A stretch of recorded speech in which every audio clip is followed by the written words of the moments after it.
Hello, everybody. This is Will Kapanos, and I was in that band. I was in that band too. I'm Grady Sandlin. What's going on, man? Not a lot, man. I'm so glad you're doing this. This was such a great idea to do a podcast, Grady. I've been thinking about it for a while. I'm glad I'm doing it too. I'm glad it's you that's doing it also, because you know everybody. Man, I'm trying to get to know everybody a little bit better. You're like the unofficial mayor of Denton's music scene. Hell yeah. Yeah. I could get elected, I think. I don't have too many skeletons. Yeah.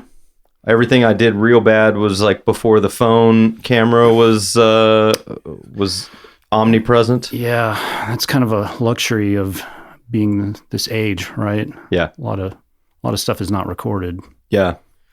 Some stuff I wish had been musically and stuff. Yeah. I've got quite the tape archive of my stuff. Really? Yeah, it's weird. Like, I've got boxes and boxes of cassette tapes, and like sometimes I'll go through them.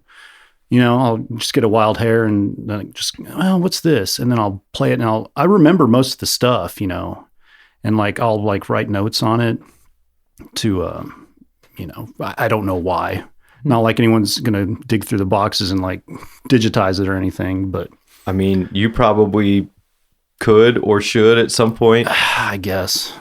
But like, yeah, it's all these cassette tapes of like just random gigs and stuff. And I'll be like, who recorded this and how did they do it? You know, there weren't any phones. Did someone bring in their Walkman or their 4-track player, you know? They did. I guess so, but who does that? Who did that? I don't remember seeing people do that. Nerds. I would do it, but it would be, I think around the time I got into it, it was pretty simple. Yeah. Like the mini disc thing, which is like very laughable.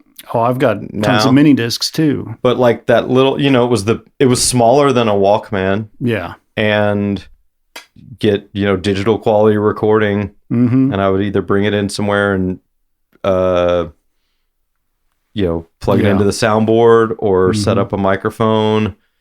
But I was just a nerd, you know, and like saw that people were doing that. And, but, you know, I brought a, you know, bigger, like a you know, rack mount DAT deck into a club before, you know, because I wanted game tape, you know, I wanted to right. Oh, for your own gig. You brought I would do that. DAT. Yeah. Okay. Like I got into it kind of initially to record other people, but after a while, once I started playing more than I was going to see things, I was like, I've got the stuff. I might as well take it. Yeah. And, you know, for the most part, especially with the tape, the tape was so much better than digital things because the digital thing, you kind of had to babysit. Yeah. You know, you'd be surprised how many times you came back to it and it'd be like error or there'd just be like zeros on the thing. Be like, oh, nothing. Yeah. Or like if it was too loud, it would just, you get this crispy, awful distortion, whereas like a cassette tape, it had this nice warm compression. Yeah. It would sound cool even if it was too loud. Yeah. So most of your stuff is cassettes, and they're like audience tapes that someone made? Yeah, I mean, I got audience tapes. Those are the ones that kind of blow me away. It's like, who did this? But I mean, I've got like just sketches and notes, you know. The audio equivalent of sketches and notebooks are all these cassettes I would do at home or like recording practices. I've got so much of that stuff still. Were you a 4-tracker? Oh, yeah. Really? Oh, yeah, yeah. Do you still have a machine to play all that stuff back on? I have one little tape deck that will just play one tape. I don't have a 4-track anymore. Okay. So like, but do you still have your 4-track tapes? Yeah. Okay. Yeah. So if at some point, if you really wanted to get back in and like, go through everything you could. Oh, absolutely. But you know, those machines are so old, like I don't know how to fix them. So yeah. Anyway. Hopefully, I don't know. It's weird to look out on, you know, Marketplace now and see those. You can find machines that are all beat to hell and need new belts and everything, and then you can find ones that were stored in a box in a climate controlled situation and you know, kind of never touched. They're like, you know, mint. And, Well, those are bringing some serious money now. Yeah. Yeah, that's another thing. Finding somebody who thinks they're worthless. Yeah. That's the person you want to buy them from. The internet has ruined all of that for us. Yeah. No, like I was in bands in high school and stuff, and like we would record on the boombox, record the practice on the boombox, and then we'd get in the car and play the tape in the tape deck and drive around and smoke cigarettes and like get off on like, what we were doing. Yeah. It was fun and it was so easy. Yeah. Was it a bit of like, holy shit, this worked? Yeah. Like we wrote I wrote this song. We got together and worked on it. Yeah. We recorded it. Now we're listening to it. Absolutely. Yeah. It was easy and cheap, Yeah. And it's like, I don't know. I was a child of cassettes. I even when you bought a new thing, it would be on cassette because you played in the car, Same. Yeah. Yeah. A toy that I remember fondly was a little cassette recorder. I could record myself, or I could make I can remember like setting up a haunted house with my sister and making a tape of sound effects, scary sound effects to play in the haunted house. Yeah. And then, once you figured out that you could, once I figured out that you could tape over like trash cassettes, Yep. By, putting a piece of tape on them, and it was like, man, wow. Don't even have to buy one. Just unlimited creativity. Yeah. Well, so is this for tape op or what are we doing? Yeah. Specifically, what machine was that, and which records did you record it on? Oh man. Well, for folks who don't know, I think I'm best well known for a band called Jet Screamer, and we were active from the mid '90s to the mid aughts, and then later probably Dim Locator, which was started as my solo thing, and then I had a band called Dim Locator later with two of my friends, Matt and Jeff, and I was also in Dove Hunter for a good chunk of time, popular Dallas band, and Spitfire Tumbleweeds. And also for any old Denton people, I was in Maxine's Radiator for a couple of years there. So, like you, I've been around about 30 plus years, I guess, in Denton. Yeah. Is that about when you got here too? Yeah. Yeah. Almost 30 years. And yeah, we have our history is sort of like intertangled, but without ever having like a steady project together. Yeah. We got to play together a few times. Yeah. Just gigs and like whenever you've invited me to do something with Raised Right a couple of times. I was thinking about this the other day. Like the first time I remember meeting you, I think was maybe at Mabel's Peabody's. That would sound right. Yeah. Yeah. Like Jet Screamer was playing there, and I remember doing sound? You were doing sound, and you were dragging your practice room PA into the shop, and I was like, "Oh, hey!" And you're like, "I'm Grady." I was like, "All right, nice to meet you, Grady." And you have a good name. Nobody forgets Grady. Sure. Yeah. There's a bit of luck in that. Didn't appreciate it when I was a kid. But I think we played a gig together before, or I may have like a couple of memories confused, because I think the first time I ever came to Denton for a gig was to come play Mr. Gaddy's. I had this band in high school called Interstate 9. I could probably date it so well because I was just talking to my buddy Brian about it, that we were driving up there and like the Melancholy and the Infinite Sadness was about to come out, and we were Smashing Pumpkins nerds. Yeah. And the single was out. And like I remember hearing it on the radio on the way up there. So I think this would be like spring of 96. Huh. And our parents drove us up. I wasn't 16 yet.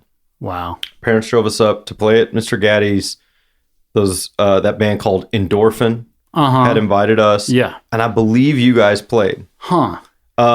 If not, I came up another time and saw Jet Screamer play. Okay. This is before Sam. Yeah. This is you and Alex and Joe. Bass player Joe Petraza. sat. I remember it being so, like, when you think about the way stage presence. Yeah. You've got a, like, you know, you had long blonde hair, everything I think was like, okay, you know, like getting like the Nirvana, Yeah. the like Kurt Cobain kind of thing. Alex is like, you know, big fro, kind of like always like, you know, mouth agape, like looking up, looking really spaced out. The classic Alex, yes. And I feel like at some point, like you might have been playing on your back, like with your legs in the air, like this Hendrixy. Yeah, I was, you know, I was pretty wild back then. Yeah. And then Joe like sat in a folding chair. You sat? I think so. Maybe he was having trouble. Like that's what that's how I remember it. Sitting wasn't the normal setup. Okay. So, but he was pretty chill on stage. He wasn't like, maybe it was just that he was super chill, and in my memory he's sitting. Yeah, might as well be. It's so funny because I feel like you and Alex were unhinged. Yeah. Joe was the anchor. Yeah. Yeah. And he was just chilling. And that's what you want from a bass player. And you know. Absolutely. Yeah. But so yeah, wow. That weirdly, like I have this, you know, okay, history going back with you even before I moved to Denton. Yeah. Okay. Wow. Yeah, we would play Mr. Gaddy's like twice a month.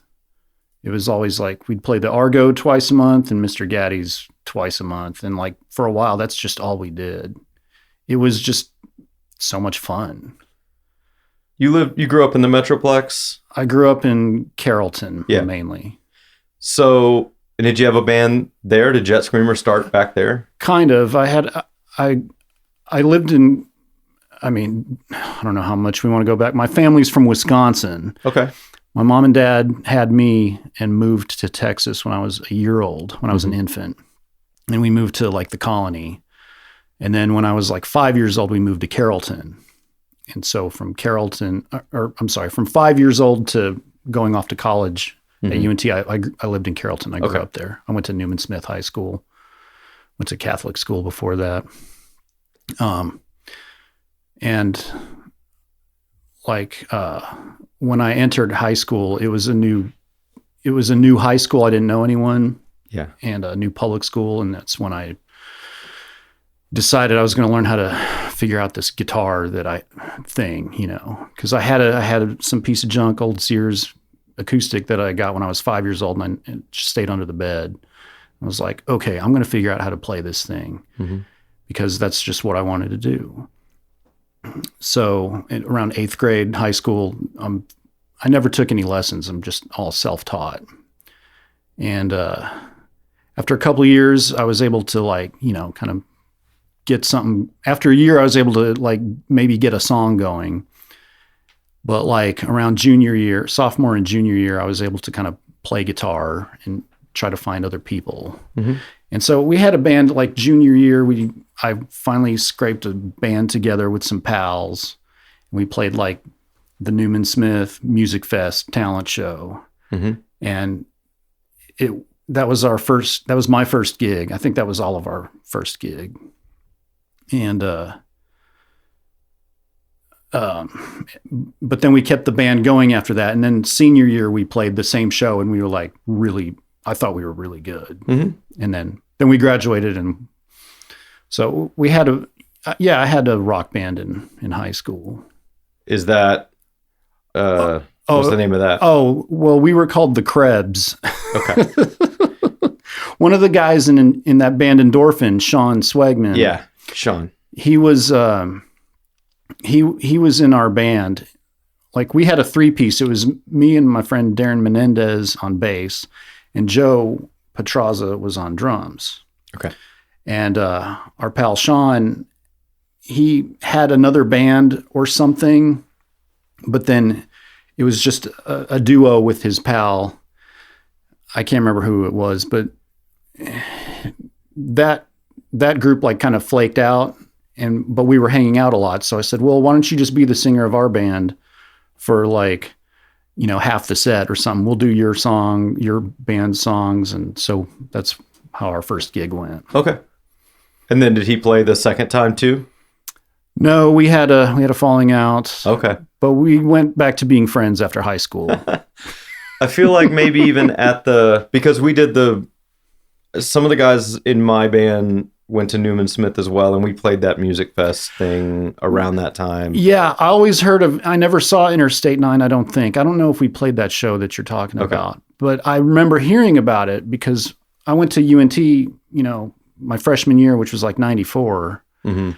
And Sean and some of the other guys, they said, well, they did another music fest and this band Interstate 9 was really cool. Like they did this kind of noise thing, and then they did House of the Rising Sun coming out of a feedback thing. And I was like, that sounds like something we would do. That's pretty cool. Yeah.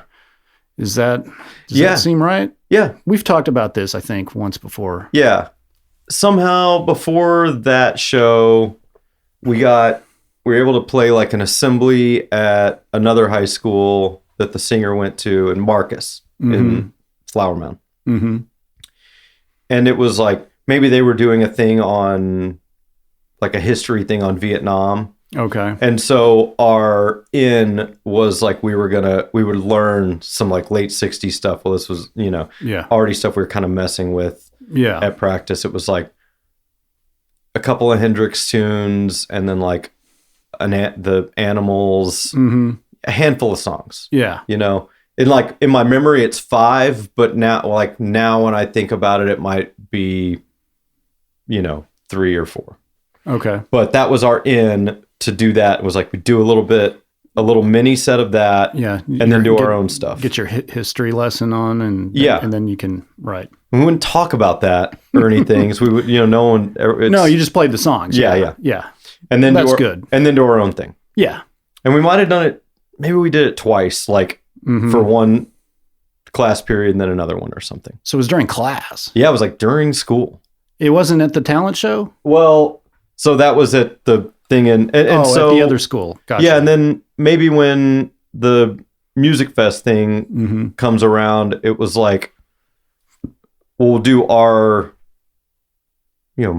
primarily our songs, and then maybe that Animals song or whatever was like a carryover. Yeah. It was just like, and we'll throw that in. I remember there was another band there who did like another one of the Animals tunes. Like maybe Please Don't Let Me Be Misunderstood or No, We Got to Get Out of This Place. Can't go wrong with the Animals. No, you still can't. So, and then we met the guys from Endorphin. Okay. And yeah, I think you're right. I think they invited us up to do that show. I think I went on another occasion, came up to see you guys play at Gaddy's. Yeah. Because now that I'm thinking about that, I think there was definitely nobody at our show. Right. And I think I remember being at your show with like some girls. Cool. And there were definitely not girls at at our show. Sounds like a good time. This was the small Gaddy's too. Like now, I think, when I worked there, the basement was cavernous and J&J's, it was big. Yeah. It was like kind of open. Yeah. This was like, walk down those stairs. Yeah. There's a wall. The wall with the Budweiser sign on it. Yeah. Yeah. It was it split the basement in half. And there was like a post in the middle of the stage. Yeah. And I'm putting quotes in the air, everybody, a stage. Yeah. Yeah, exactly. Small. And there was like a mini arcade. There were like a few arcade games down there and a couple tables. Like, yep. I mean, it was like 30 square feet or something. It was so much fun to play in that room. Yeah.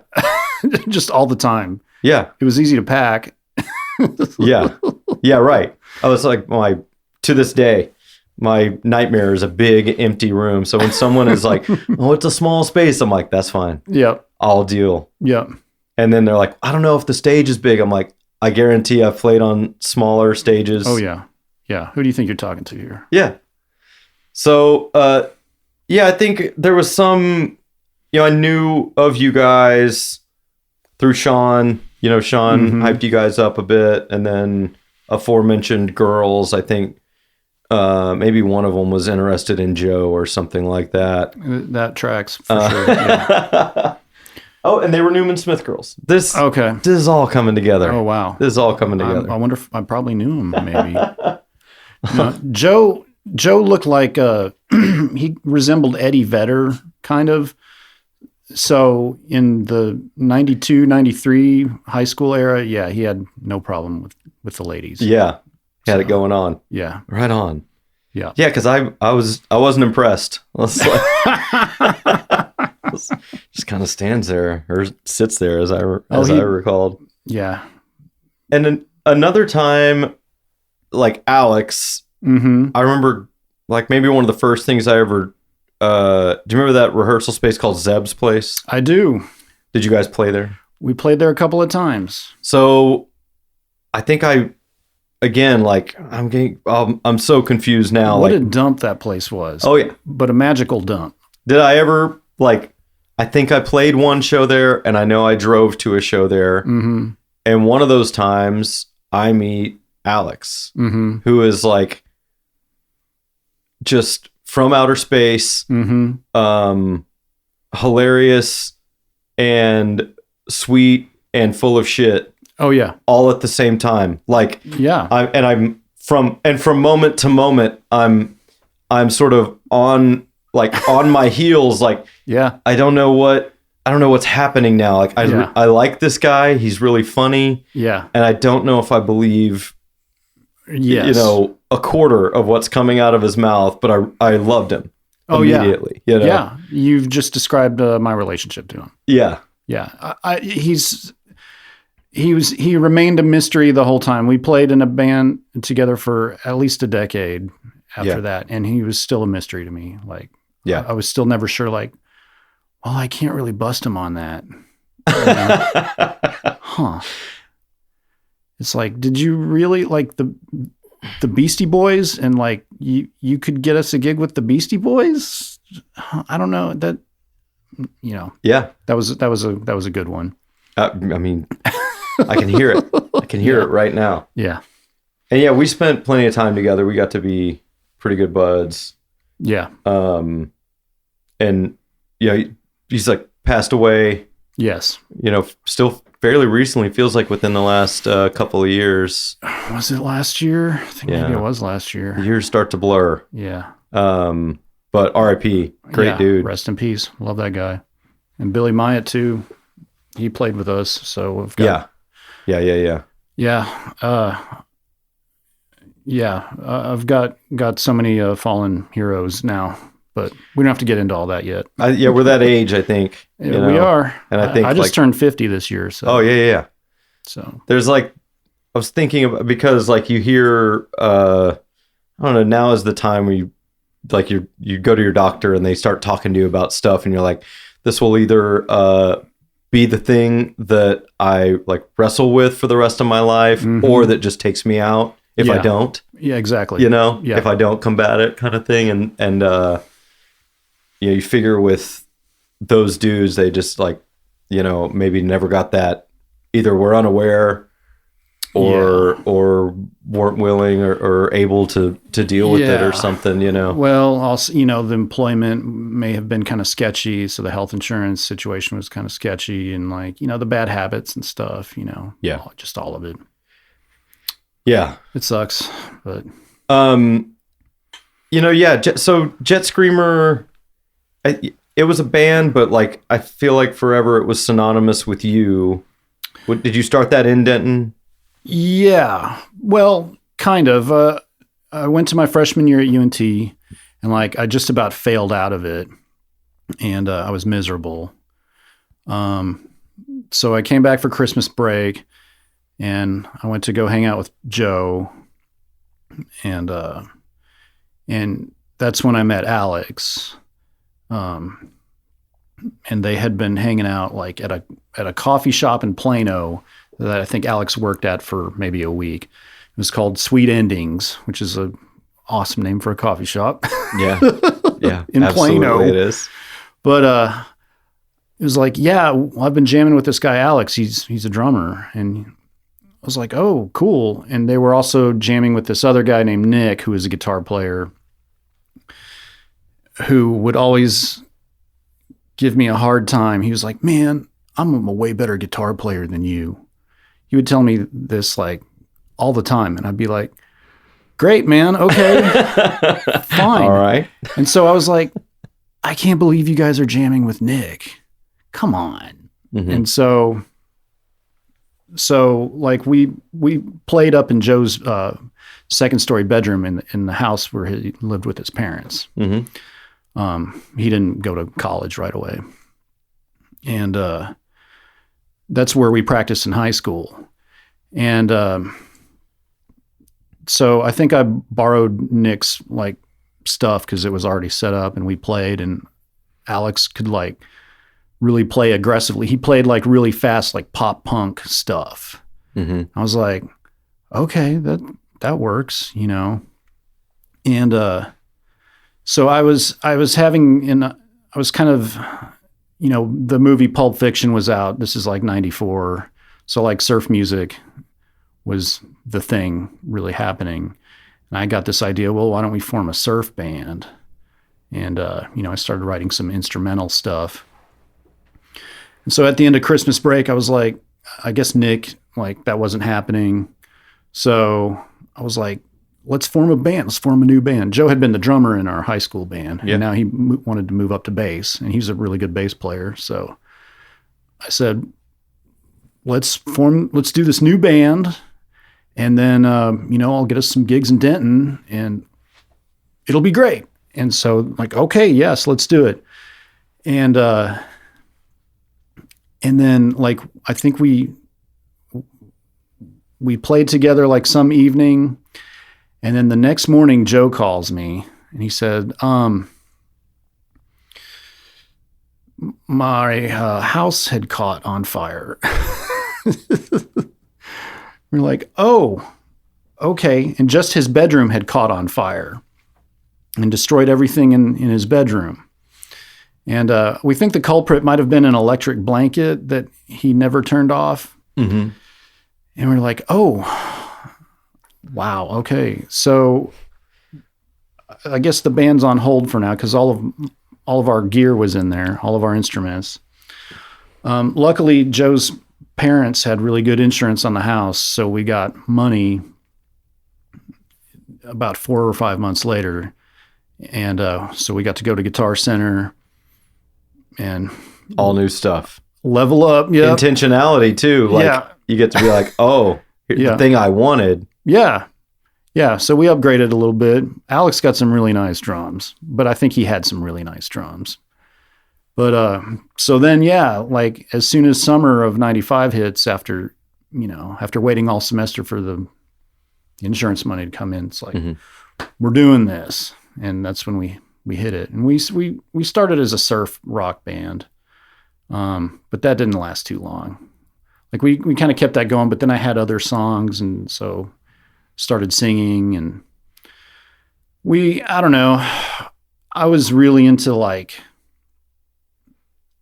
I was really into the Butthole Surfers, in high school. And I kind of wanted to do like something like maybe that combined that with like surf rock and maybe some country-ish stuff, kind of rootsier stuff. Mm-hmm. But I also dug Bedhead, you know, the Dallas slowcore band. They were great. They were one of my favorite bands. So I started writing stuff that kind of sounded like that. And so it was just kind of this pile of different things that I wanted to do. And we got pretty tight, and I think we were pretty interesting and entertaining. Oh yeah. And then, so we tried to like get some gigs in Dallas and stuff, and, you know, a Tuesday night at Trees or something like that, like audition night. I'm wincing in pain, everybody. Yeah. It's a terrible expression on Grady's face right now. And there were some like, you know, I was playing with two guys like in Carrollton, so we didn't really have connections with, you know, anyone. But then I think I read an article. It was in the Met newsletter. It was the competitor to the Dallas Observer at the time. And I don't remember who the writer was. Maybe it was Zach Crane or Kevin McAllister or something. But he wrote a review of a gig at the Karma Cafe on Fry Street. He was like, the North Texas space rock scene. And he described this gig where these 4 bands, Mazinga Phaser, Comet, Thorazine Dreams, and maybe MK Ultra, I think, played, and described this psychedelic, these are the new crop of interesting bands. And I was like, where was I when this happened? It was during the summer. So I guess I was at home in Carrollton. I was like, oh man. Yeah. That's where I need to be. That's where I need to be right now. So, sophomore year of college starts. And then it was like the night I arrived, like day one, like I go to the Karma, and I see this guy, Wands Dover, and he was the guy that they were talking to in the article, the article was kind of about the gig, but also about this guy booking cool shows in Denton. So he was sitting by himself, and I think he was kind of maybe semi-homeless at the time, just couch surfing.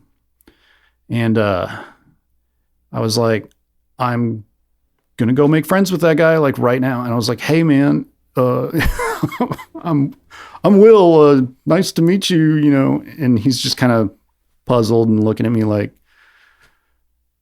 he's like, okay, I don't remember what we talked about, but he said, you got a car? And I was like, yeah. He was like, let's go over to my friend's house. He'll smoke us out. I'm like, all right.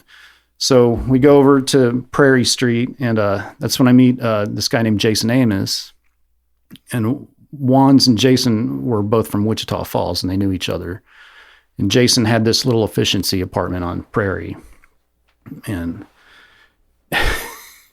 Wands shows up, hey, I just met this guy. He seems cool. Can we come in? Can you get us high? Yeah. We're trying to make friends here. Yeah. So then that's when I started meeting everybody. Cool. And, and then the Argo had started up soon after that. And that was kind of our in. Cool. I had to convince Wands to book us at the Argo, because he thought he hadn't really seen us play. And then I had to book a gig at Jim's Diner and I was like, okay, we're playing at Jim's Diner on this night. The Argo was already open.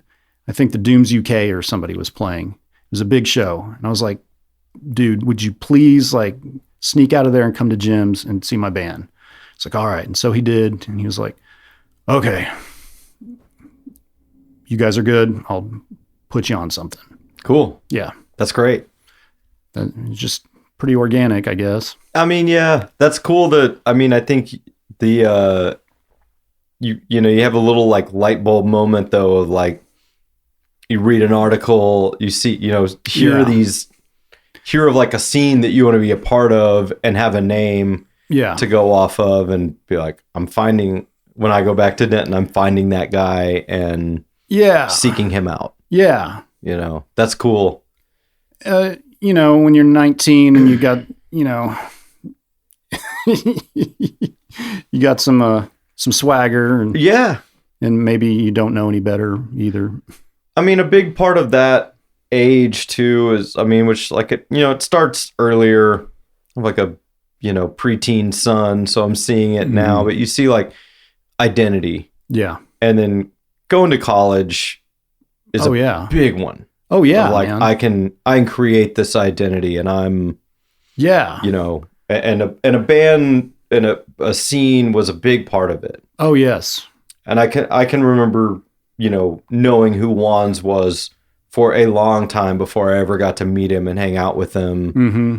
And, he would get profiled in the local papers pretty often. there'd be a quote from him and stuff. And, whenever they would take a break from covering Tripping Daisy or the Toadies, they wanted to talk to somebody interesting, they'd talk to him about whatever he had going on. Yeah.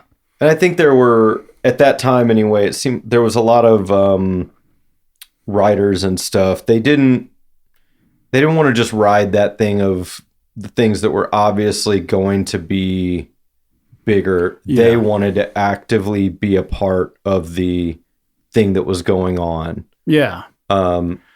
Zach comes to mind as that kind of guy. Like, I think he, in some ways, he like probably had to cover those things. Yeah. To, have a job at the Observer, and that's the local rag, and those are the things that are going to cause people to pick up but it seemed like whenever he could, he was trying to kind of shed light on the things that he thought were really cool. Yeah, that were worthwhile. Interesting. Yeah. Yeah.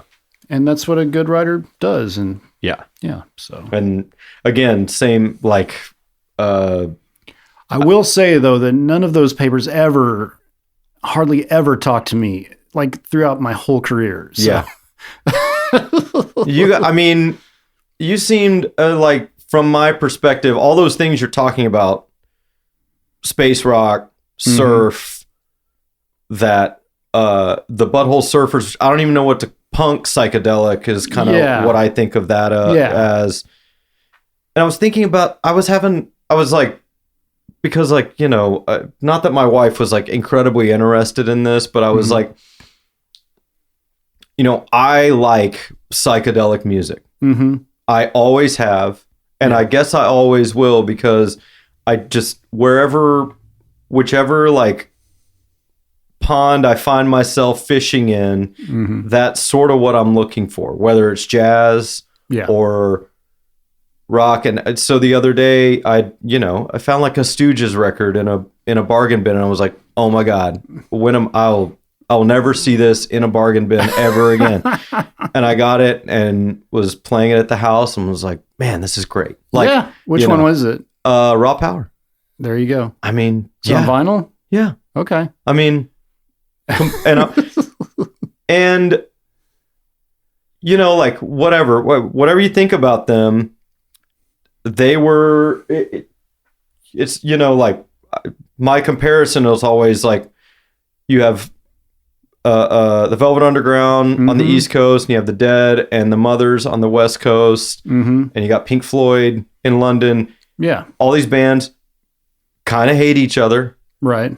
And they're all kind of doing their own version of the same thing. Yeah. Which to me is psychedelic rock. Yeah. And to me, the Stooges are the same. Yeah. It's just they're in fucking Detroit, and it's more muscular. It's harder edged, but well, they were called the Psychedelic Stooges at first. Okay. Too. So and everyone's I mean, that's trying to get out there. That's all my stuff too, and all the in the MC5 and like and then the descendants of all that, like Spaceman 3 or like Sonic Youth. I don't know, maybe. Sonic Youth is descended from Velvet Underground, I guess. Yeah. So I've always loved that and stuff. Like Sneaky the Dead or whatever. They don't. Yeah, it's not like quite as advertised, but like they're into that, and absolutely. Yeah, Lee Ronaldo.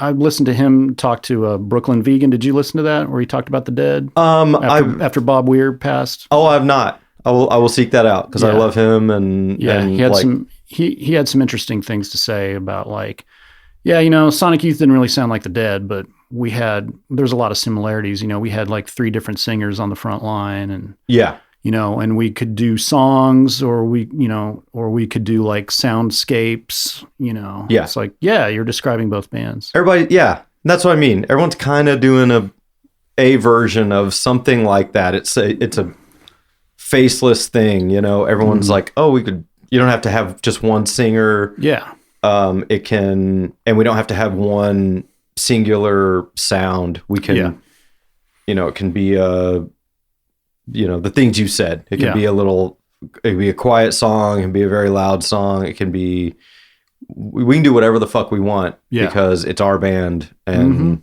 we have, license within that. It's freedom, baby. Yeah, man. That's what it's all about. Yep. So yeah, those things like in seeing Jet Screamer, but I think as it went and maybe as your writing progressed, and then, I think by the time I really catch up with you, like you said, at Mabel's, it's you and Sam and Alex, and you've got this whole other thing going on. It's still spacey. It's still psychedelic. Yeah. But more, kind of entered a more of a blues thing, and you have this like whole open tuning thing and like, 2 slides at once, which is dangerous territory. Yes. Yeah, it was. Yeah, things had changed quite a bit from the Joe and Alex era. Yeah. Yeah. I don't know, like me and Joe and Alex had kind of been going for, we weren't even together that long. It was maybe only like 2.5 or 3 years, but it felt like a long time. Sure. But a lot of growth happens in those, in a short amount of time when you're that age. Yeah.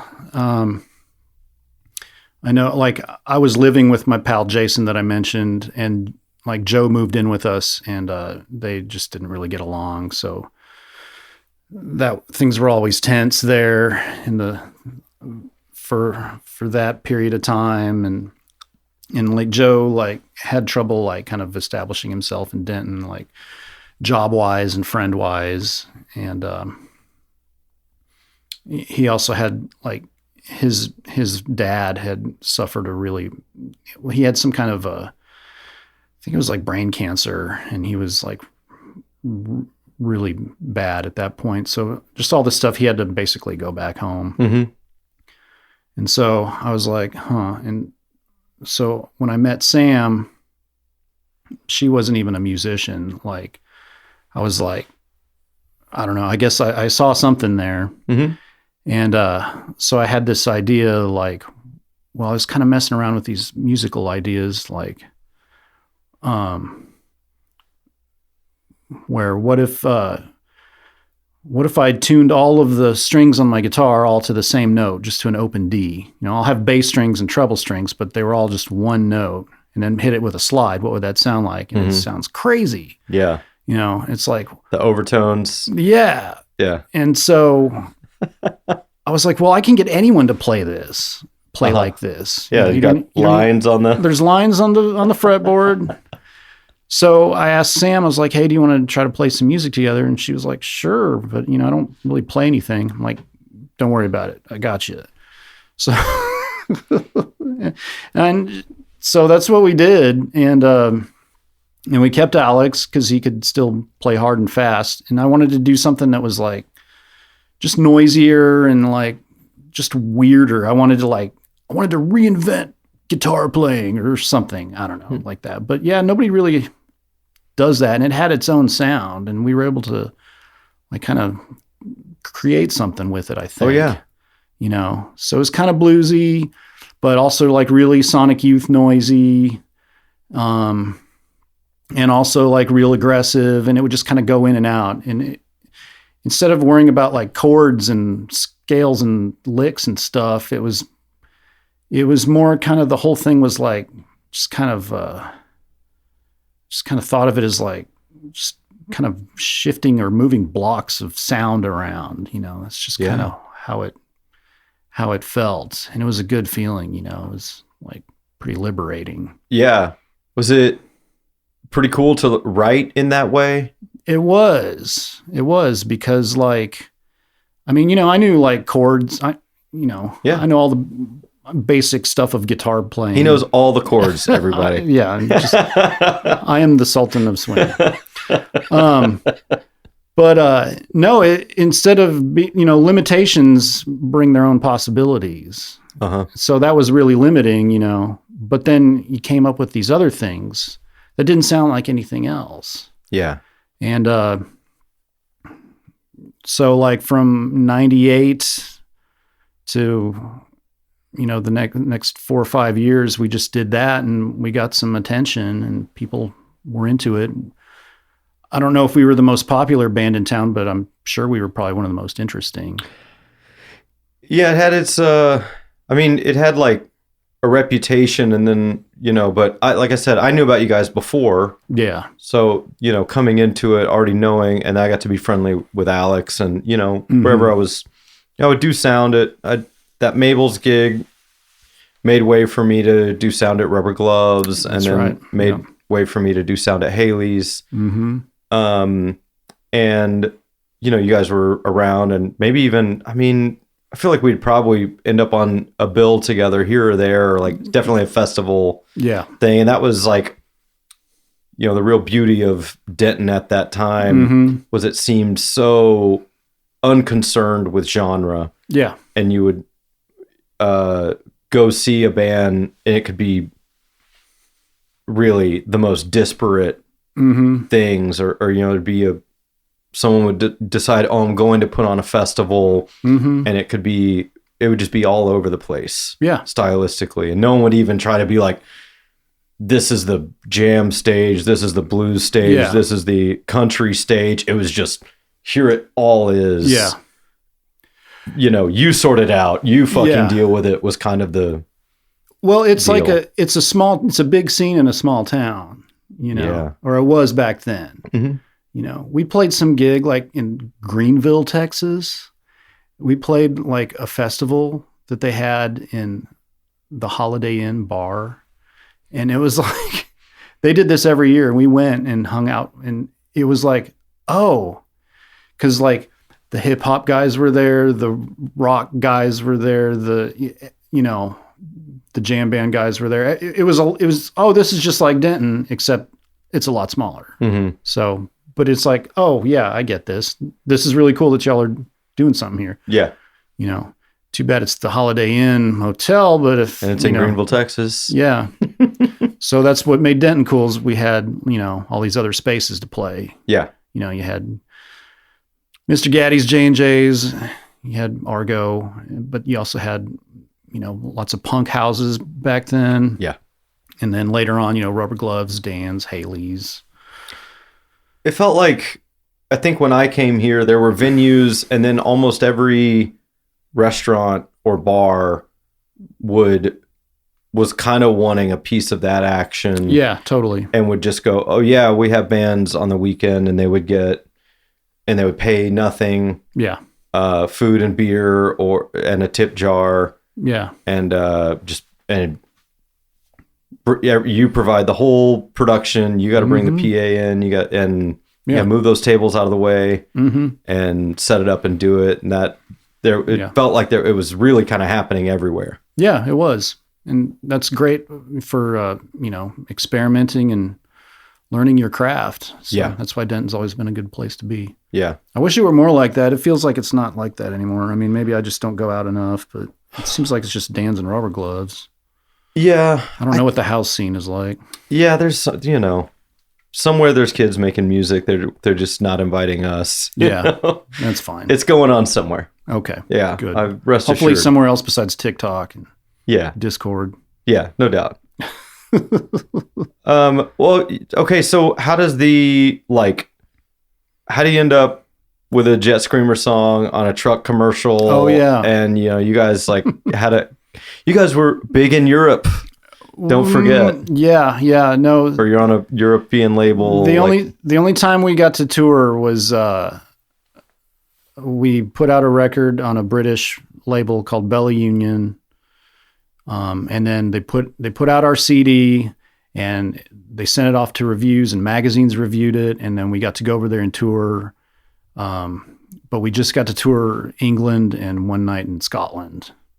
But that was like the most fun because we were just a rock band for about a month overseas. And it was like, we got that because the band Live to Experience in Denton,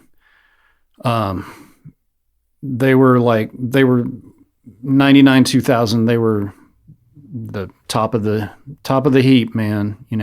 They were amazing. Yeah. And they got signed to Bella Union, which was run by two guys from the Cocteau Twins, Simon Ramone and Robin Guthrie. and they were going to be the next big thing. And so they toured. They did a couple tours in the United States. They toured Europe. I think maybe they went on tour with Pedro the Lion and like maybe Cat Power or something back then. I think they played some big festival. Maybe it was Reading Festival. But when they were going over there on the way out, Josh Pearson was like, he was collecting CDs from his favorite Denton bands. He was like, give me 5 CDs. We had a CDR of our album, which was called Starhead, and that was recorded on 4-track in our rehearsal room. And it was just dirty sounding, like, but it sounded good because it was us. Mm-hmm. And he took those CDs over there and he gave one to John Peel, the legendary BBC DJ, and John Peel played our song. And then he gave it to Simon at Bella Union. And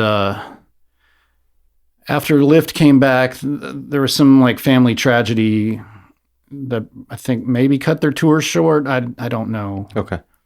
But there was like for whatever reasons, the band kind of just fell off for a while. And so then we got an email from Simon Ramond, not long after that. And he said, hey, we've been playing your CD in the office.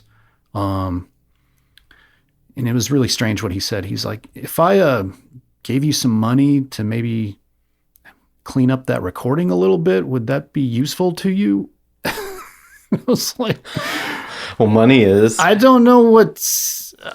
I said, okay, I tell you what. So, if you want to give us money. Yeah.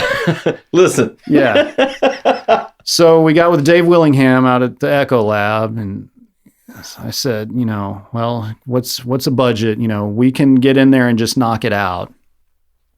And he came up with a pretty reasonable number.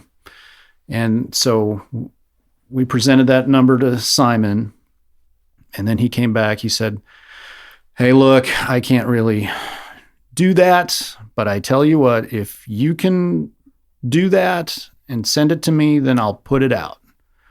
So we're like, yes. So we go out to the Echo Lab. We record the whole thing in like 2 days, maybe 3. Was that the initial plan? Was just a few days? Or did y'all have... We knocked it out. Yeah. Okay. But when there was like going to be a budget involved, was it like... No, it was... We knew we could... Always, okay. Yeah, we knew we could have it mixed in 3 days. Cool. So we did it, and we mixed it, and then we said, who do you want to, we need to find someone to master it. He said, I'll get my pal at Abbey Road to master it for you. I'm like, yes. Mm-hmm. So we sent it off. I was hoping you'd say that. Yep. Sent it off to FedEx, and late at night one night had to drop it off over by the photo booth, like by the Books and More store. Yeah. And so yeah, they put it out. We got to go to South by Southwest in 2003 and play their showcase. And then the record came out, and then we went over to England in, I think it was September of 2003. And we got to be a rock band. A wonderful thing. It was hard, man. Really? It was really difficult. Yeah. We had great times, but like we didn't have the right equipment. We brought our guitars, and Alex brought like his snare and his cymbals, but like, we're like, okay, what are we going to play on? And they had some guy like set up this tour, and then they were like, well, we have this extra equipment here. And it was some equipment they had cobbled together for Lift to Experience. So Sam had to play through this Ampeg 8x10 cabinet and a bass head. Yeah. And she's, playing guitar. Right. And they had a twin reverb that was fine for me. But like the drum set, like Andy, the drummer from Lift, had like destroyed it like at their last gig. So like the floor tom was an oval shape and made no sound. And that's what we were stuck with. And we had to and Sam had a broken foot because her horse had stepped on her foot like a couple weeks before we were about to leave for the tour. Yeah.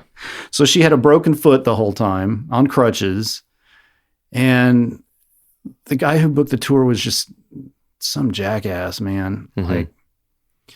Like one of our first gigs was in this suburb called Swindon, and we're playing at the pub there.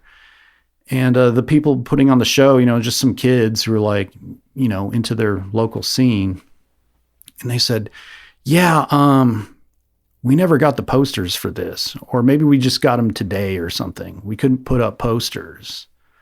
And this is 2003, this is like, I think we were on Friendster. Like MySpace wasn't even around yet. Yeah. So things were different. You had to put up some flyers. You had to let people know. Yeah. In real life. Yeah. That you were going to be somewhere.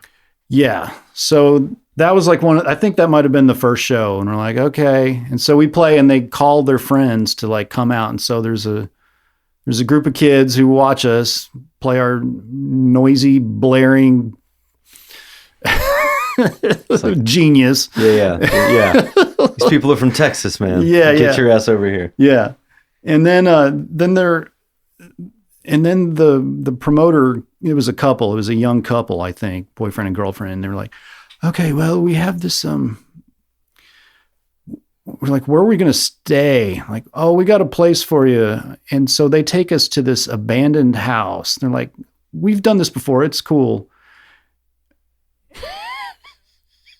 We're like, what? Really? And so like, yeah, we tour into this like squat, and it's like, it smells like urine, and it's just squalid, Mm-hmm.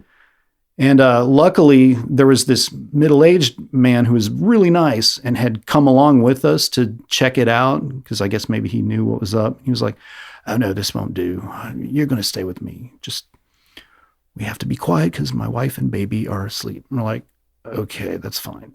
Yeah, we can deal with that. I can deal with quiet, not this. Yeah. And just this lovely couple like put us up, and we're like, all right, so this is how it's going to be, huh? Kind of that, like that almost every step of the way? That was kind of the worst of it. Yeah. Like we had places to stay after that. Anything big? Like, was there a festival show or anything? No, we didn't do anything big. There was a place called we were based in London. We kind of stayed there for a week and then traveled for 2 weeks and then stayed for another week. Mm-hmm. But, yeah, we were based in London. Oh, actually that was kind of hard because we had to stay in this, upstairs apartment of a pub like downtown that had no hot water for the first week. So if we wanted to like take a shower or a bath or something, there was an electric kettle on site. We had to heat the water up, like one kettle at a time, and pour it into the bathtub. Mm-hmm. So I guess it was kind of hard also. Yeah. That was before the homeless squat. Okay. Yeah. So yeah, it was kind of rough. There was a place called, near the end of it, there was, I think it was called, I can't remember the name of the place. It was like it was a cool club that our pal Christian, who was from Denton in Dallas and was living over there at the time, we ended up staying with him. I remember Christian. Yeah. And he was working as a bartender at this place called, what was it called? 7 something. It was downtown London. Mm-hmm. It was like a cool like beer garden place with a pretty decent sized room. And we were the headliner there, and this cool band called the Duke Spirit played before us. And so that was kind of our big moment. That's cool. Yeah. I think from, our perspective, like here, it was like, because I have history with you guys and was like, oh my, yeah, they've made it. Yeah. That's what we thought too. Yeah. But, it was, it was tough, man. And, we were drinking a lot and just being wild. And yeah, I mean, it was fun. You know, I had my video camera and I've got like all kinds of crazy stuff on the videotape, just hanging out and some crazy performances. We played in Cambridge. Oh, this is another terrible story. We played in Cambridge by the university. And there was this awful punk rock band that was like the town band. Like they were the local heroes. They were called Houston 500. And they were just like total butt rock, like British, you know, like just loud, fast, whatever, you know, power chords. And they had their crowd there who are all just a bunch of like, just roughnecks, man. Yeah. You know? Well, they're opening up for the Texas band. And then we get up there and we plug in and, you know, we start blaring our droney bumblebee sounding guitars for a sound check. And then the sound guy over the mic says, "Oh, that was terrible." And I'm like, into the mic, you know, "What, you mean the sound is terrible or the playing is terrible?" He's like, "The playing is terrible." I'm like, all right, well, 1, 2, 3, 4, here we go. Let's get this done. Yeah. And everybody filed out. Everybody except for 2 homeless guys started like drunkenly dancing during a slower song, which I have on video. I need to put that up. Yeah. I should say so. We just, I don't know, man. It was really abrasive music, and I don't think people were really ready for it. You know, yeah, it was like, it was after 9/11. You know, like,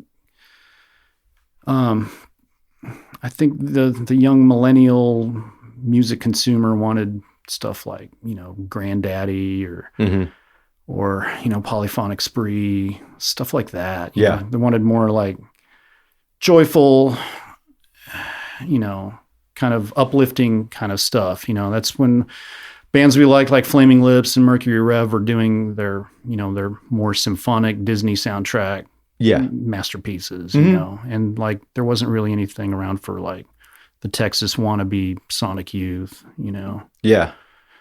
It was like if we'd gotten over there earlier, maybe we would have made it happen.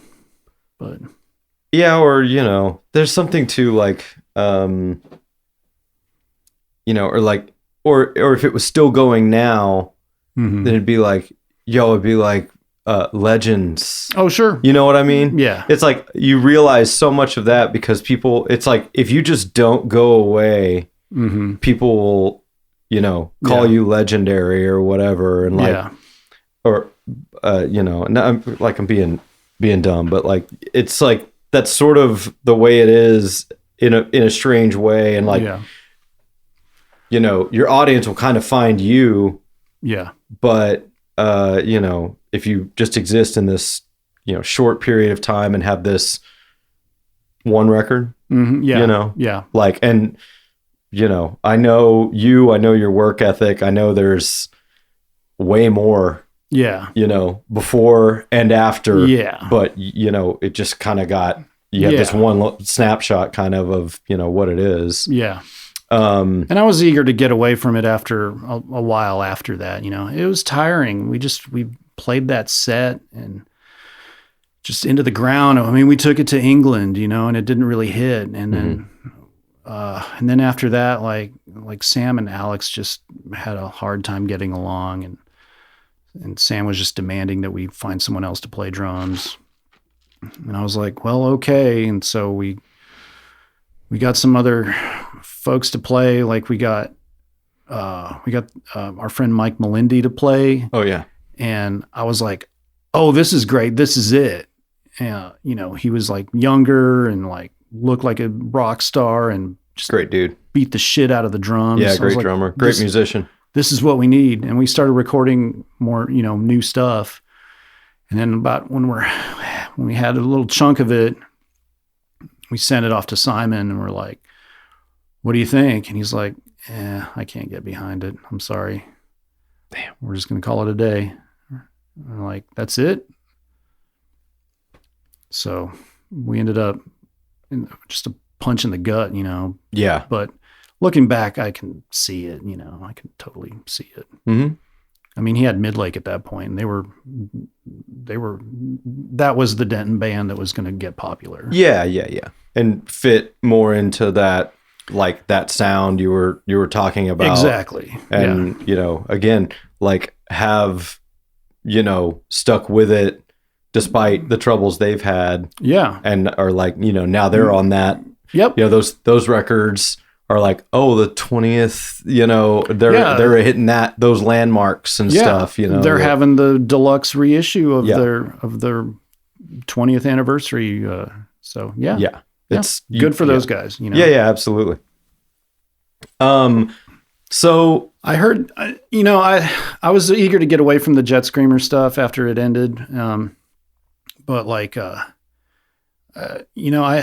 actually last week or maybe a couple of weeks ago, Brent up at Dan's was playing it he was playing the Starhead album. And I was like, it sounds pretty good, actually. I mean, it is good. I was about to say it was good. It is. Thanks, Grady. I mean, I think I had the CDR. Yeah. And you're saying that, and I'm like, man, I'm not known for throwing stuff away. I've probably got one. Who knows if it still plays, but probably those were high quality CDRs. Oh yeah, the best you could get. Everyone knew that. Yep. Everyone knew that at the time. Okay. Well, so I know from there you mentioned Maxine's Radiator. Mm-hmm. That was before you. Were you a sideman in that? I had joined them on bass. Okay. And a little bit of guitar. Yeah, they were. Jet Screamer was kind of the cool band, and then Maxine's Radiator came around, and then they were the cool band, and we were good friends and stuff. Like, the first time I saw them, I was like, wow, this is like Wacky Flaming Lips in Denton or something, Mm-hmm. And then when I got their cassette, of their album that they already had out, it was like just amazing. I was like, this is a local band, and so they went through some lineup changes, and I ended up, and it wasn't the final lineup, but they had put out a CD and it didn't really do anything. And then they were starting to work on new material, and it was kind of in between the Jet Screamer versions of the Joe version and the Sam version. Mm-hmm. So Sean Kirkpatrick, the Maxine's leader, came up to me. I think it was at a Spiritualized show, and he was like, hey, Will, we were talking about it. We were wondering if you want to maybe join the band on bass. I was like, yeah, man, of course. And like I had taken some good drugs. Suggestible. Yeah, but no, I would have said yes no matter what. But I was just so happy that night. I was like, wow. Seeing Spiritualized and got invited getting asked to be in to join a cool band. So that was a good night. I love that. So like, and then, you mentioned Spitfire Tumbleweeds earlier, because I'm like about to do I have a yearly gig that I do with Scott and Corey. Super Brawls. Yeah. And that, you've jammed with. Oh yeah. A time or two. And like, that's like getting back to the, like, we haven't necessarily done a thing, but as far as I know, and I never understood if this was the thought, but it seemed like someone's attempt at, what if we just got a band and literally everybody, like, from everybody cool and everybody good from the scene was in it. Yeah. Like, were you there? You weren't there for the formation, right? No. They had a different lead guitar player. Yeah. I only join bands that have established themselves, and then they need someone to join up and try to keep the momentum going, and then we generally don't. All right. Well, so I'm just kidding. I'm not kidding. If there was a Spitfire Tumbleweeds gig tomorrow, you'd get the call, right? I'd get the call. Yeah. Yeah. So it's like, that's sort of everyone who wants to be on the joke. Every gig is the last gig ever. Yeah. No. Yeah. And I wasn't there for the formation of it, but I think that was the idea. But those guys were all pals. I wasn't as close pals, and like the first time I saw them, I think they already had a CD, and Alex was playing with them, and like Alex was still pretty pissed off at us for good reason, I think. Sure. But then I think I saw the Spitfire Tumbleweeds play like one of those gigs where Brooke at the wine bar like blocked off Oak Street and like had some like daytime festival and had bands play. And so I'm pretty sure the first time I saw Spitfire Tumbleweeds was in the middle of just Oak Street on the square. And it was just this like massive group of dudes, and they sounded really good. And my friend Bill was like, "Man, this is like Southern goth music." I'm like, "That's the best description I've ever heard of this band." And yeah, spot on. So I joined them initially just for one gig in Lubbock at the Buddy Holly Center, and I showed up, tried to learn all the tunes, and then I didn't do it. I didn't do it after that, but then I ended up rejoining them later, and we recorded their second album. I was on that, which was called Pope Crow, which I think is fantastic. Oh yeah. It's a lot different than the first album. It's more like boogie rock and weird stuff on top of it. Yeah, it was, I mean, kind of, started as like maybe an attempt at country and then like settled into something a little more. Yeah, they did that when the Double Wide had opened up. So they're like, "Hey, can our fake country band play at your fake country rock bar here?" And they're like, "Yeah." But they were really into like being punk rock about it, like being really drunk and confrontational and egging the audience on. And by the time I came, like, I was like, well, these songs are like really good. Do you want to like try to be kind of a pro about it? Yeah. What if we weren't so drunk all the time? Yeah. Just medium drunk. Yeah. All the legendary Tumbleweed stories are from the period before I was in it. Yeah. The ones they tell each other about somebody like sawing a seatbelt off of their with the car key to. Yeah. I can remember, trying to, like, there was some sort of beer fight. Yeah. At Rubber Gloves, like the whole bar room was just like soaked in beer, and I think I luckily got there after. But then also, my buddy Ada was needed a ride home, and he is not only completely shit faced, but covered in beer. Man. And I remember trying to drive his Civic. I don't know how to drive a stick. Yeah. And he's shit-faced and laughing his ass off at me. And I think we just was like, I was like, I think I can get it in first. And I think I'm just going to, you live a mile and a half away. I'm just going to drive you home in first gear. Oh boy. Wow. That's a Tumbleweeds gig for sure. And then go back to, I think I was doing sound at Gloves, and I'm just like, I'm just going to go back, like a walk probably. I'm not driving your car back. Yeah. No pullover, no PIs. No, nothing. That's just how it was back then, I guess.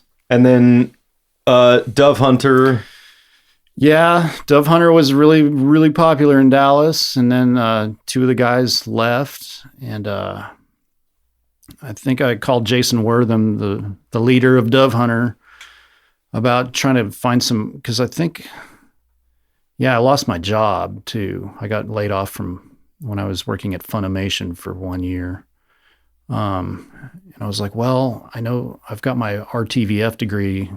I know those guys in Dallas like do production assistant work. So I was calling him, trying to get some leads on how can I break into that. And he gave me some tips, but he was also like, "Hey man, we want you to come play music with us." I'm like, "Okay, yeah, sure." And so I just kind of went down there with Chad and Quincy and Jason. And Jason had, I had already started my solo dim locator thing, which is just, solo one-man blues, hyperactive kind of slide guitar blues act with a foot stomper percussion thing. Yeah. And I was already doing that, and I was doing that in an open G tuning. And when I go to the Dove Hunter practice room, Jason has all these new songs written in the open G tuning. So we're just jamming. I'm like, yeah, I know how to do all this. Yeah. So I joined up with them. They were super popular. Like, they had their own rehearsal space in Oak Cliff it was an apartment that used to have a studio, like an actual recording studio in it. That was the jam room. Mm-hmm. And Chad was separated from his wife. So he was like, had his bedroom and kitchen and the jam room. And, yeah, it was awesome. But like a couple of practices in, like, there was some guy who came and was like, I want to have a meeting with you guys. Like, I want to take you guys to the Virgin Islands. There's a studio there and we're going to like record and I'm going to get you in front of all these people. Like, I'm like, is this real? You know? Yeah. And then we had all these cool gigs. Like, we need you to hurry up and learn this stuff because we got to play like at the Fair Park Tattoo Convention. So we play on this big outdoor stage with like True Widow.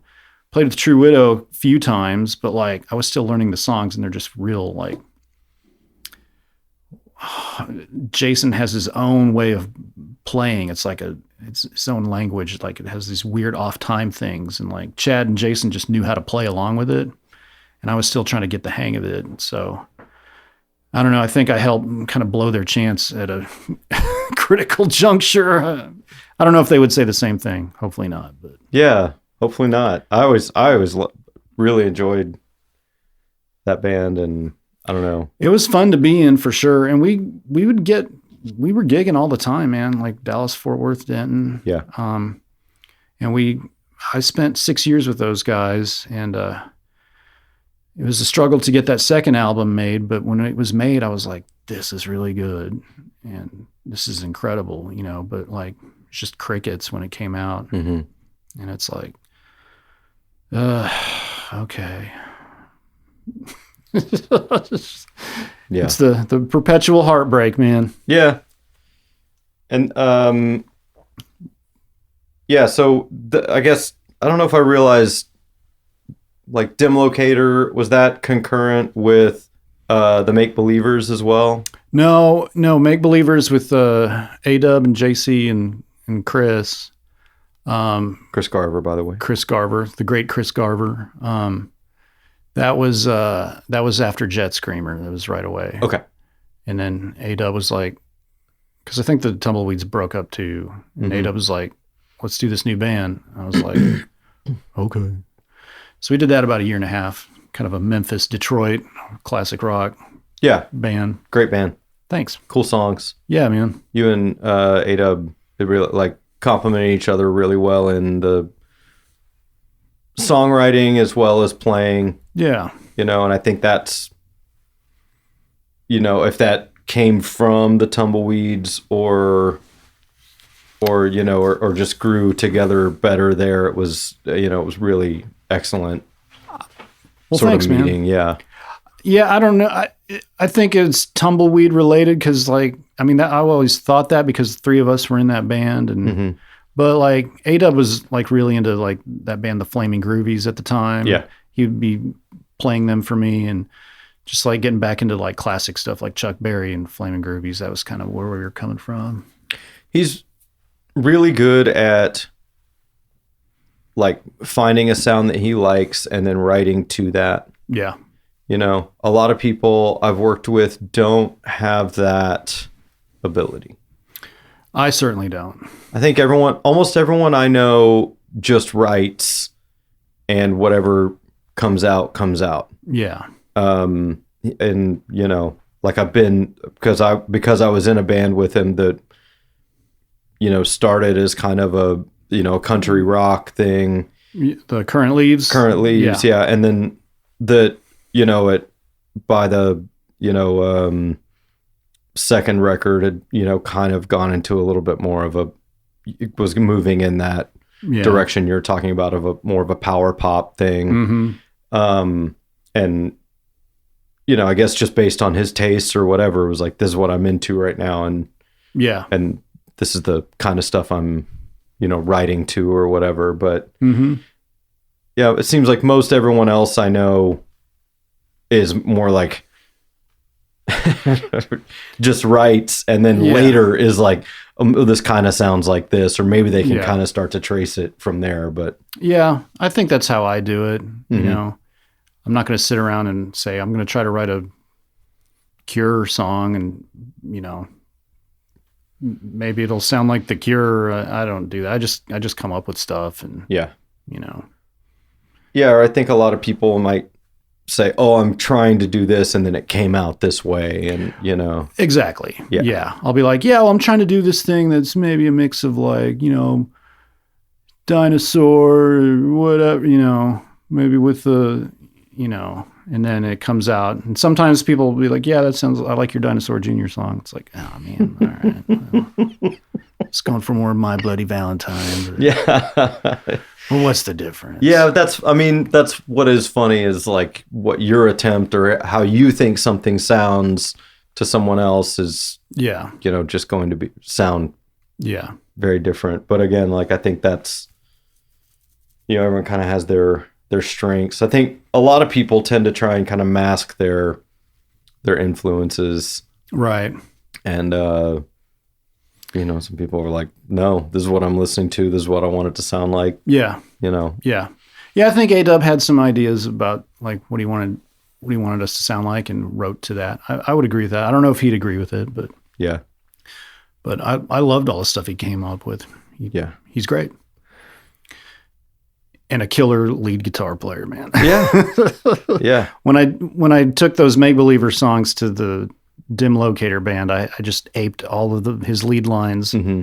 I'm sure I owe him something for it, but it hasn't come out yet. So, okay. Yeah. Then, you know, Dim Locator again, like it was at first it was kind of a solo. Yeah. It was a solo thing. I was doing good with the solo thing. I was playing in Dallas a lot. Like, I got to open up for some cool people. I got to open up for Rocky Erickson at the Kessler. And I got to open up for Bob Log, the guy who I was trying to rip off. So when I opened up for him, I was getting kind of tired of it. I was like, well, what am I going to do? Like, so I just kind of played my songs, you know, and sang, and people are like, yay. Mm-hmm. And then he gets up there and does his thing, which was, you know, incredible. And then after the show, I'm like, hey man, you were great. Thanks for letting me play with you or whatever. And he's like, oh no, man, you were great. I'm like, shut up, dude. No, I wasn't. But it meant a lot to get to hang out with him. And so where was that? I think that was at 3 Links. Okay. But yeah, for a while, like I was doing pretty good because being a one-man thing, like, you know, these promoters would be like, well, we need an opener. They can't take up too much room on the stage. Or the budget. And they got to be cheap. I'm like, yep, I'll be there. So I was doing that a lot. I was driving my big old van to Dallas a lot. Yeah. Between rehearsing with Dove Hunter and playing shows. And then... yeah, somewhere in that time period, I went on the road with John Wesley Coleman for 3 weeks in 2010. Felt like a year. I've heard some stories about that one. There were some stories there, yeah, for sure. Yeah. It was like just total, like, you know, Wes is just a wild man. And so you'd see weird stuff. But then we get to do cool stuff too, like... we went to the record pressing plant in Nashville, United, and we got to go take a tour of that because he showed up. We showed up, just cold call. There's a guy in the front office. He's like, "Oh, you want a tour, huh?" And Wes is like, "Oh yeah, there's these records that are like on display, like just spare covers and stuff on display, like in the lobby there." And he points at his, and he's like, "That's my record. Y'all pressed it." And so the guy was like, "All right." Yeah. So we got the tour of United, and we got to tour the upstairs where all the Motown people, like, wasn't there an apartment up there or something? Their apartment, and the like they had all the vintage checkerboard floor, and everything was awesome, totally preserved. It was great. And what else? What other cool? every time I've gone on tour, it's just been hard. Like I've never had a good experience doing it. Yeah. But I've always gotten to do cool stuff, you know? Yeah. I mean, I've been on the road a bit. I've never been on I guess what I would consider like a successful tour or anything that seemed anything like, I don't know. Yeah, well, it's hard being a small potatoes musician, man. There's no money, you know. It's hard. It's hard to get like, you know, back then it was magazines or, you know, blog, and then it was blogs, and now it's like, I don't even know what, Stereo Gum, you know? Yeah. Pitchfork. Nobody likes Pitchfork anymore, but like you got to get some press buzz going, and it's just without that, you know, or you don't have any money, you know, it's just really hard. It was easy. I think it was easier to do it in the 90s and stuff, and maybe even in the 80s, because like just gas was cheaper, you know. Mm-hmm. You know, I think the punk rock revolution had a lot to do with cheap gas. And I think, well, and that was like how things got found.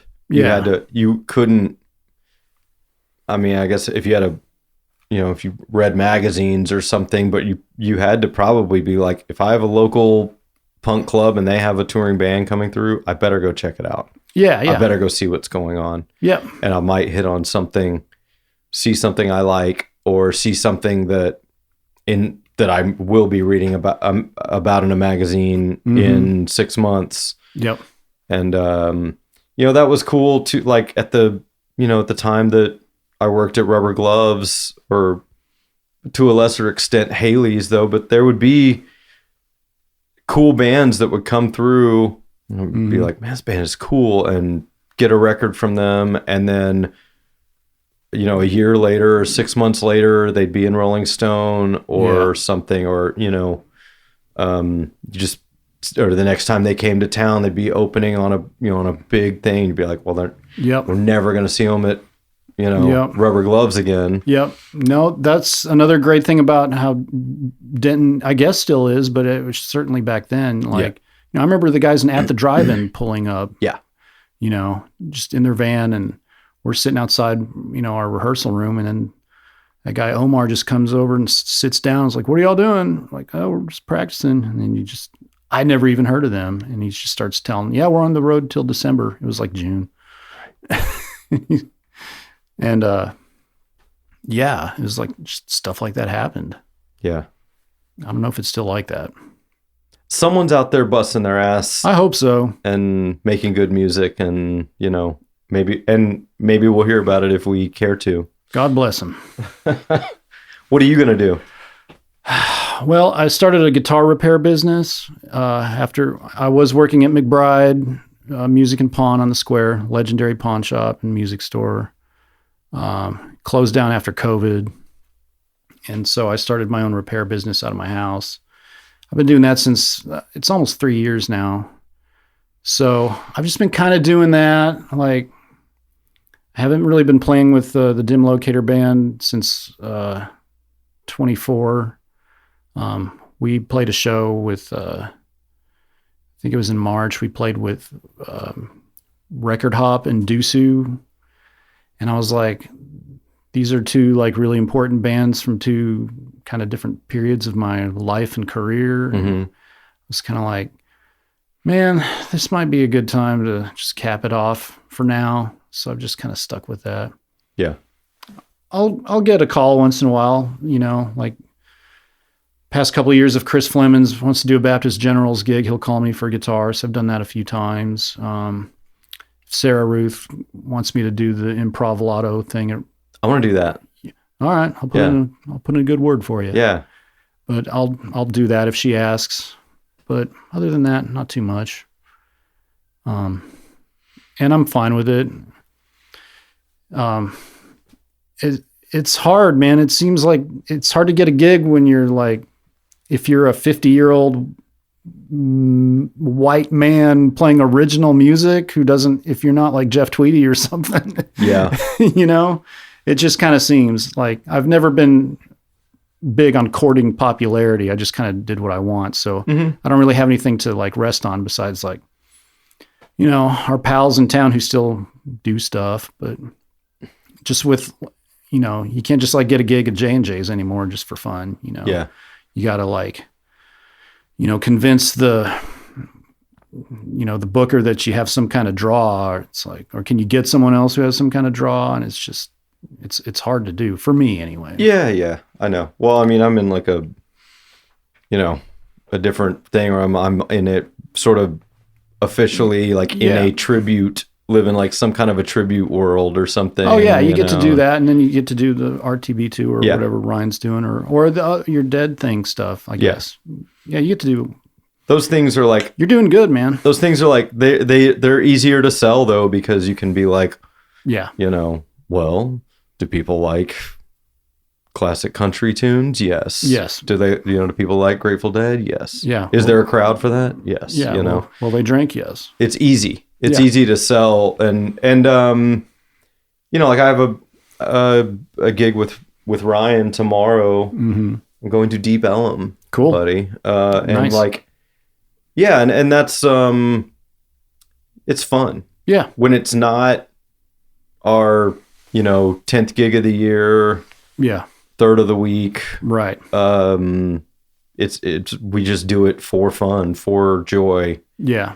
Planning the set is like, what sounds fun? Yeah. And it's not that same set that we've been banging on for, the last year and a half or the last, it's very fun, very joyful. And yeah, that's the thing, it's like, that's what it should be. I guess I get myself in situations where like, I want to practice a lot and get tight and have the set, and people just get kind of worn out by it. And I understand that. I guess I get kind of worn out by it too. But no, I don't know. I don't know what I'm going to do next. If I do anything, if I get myself back in the mix, it'll be something pretty different, I think, than what I've done before. But we'll see. Still finding time to write, play guitar? A little bit. Yeah. Not as much as I used to. I need to get back into it. Yeah. I'm more into like fixing the guitars now. So, but I need to get my chops back up. Yeah, man. I hope you do. Probably will. Don't count me out yet. All right. Thanks, man. I appreciate it. Thanks, Grady. This has been a real pleasure talking to you, man. Thanks for doing it. Thanks for having me.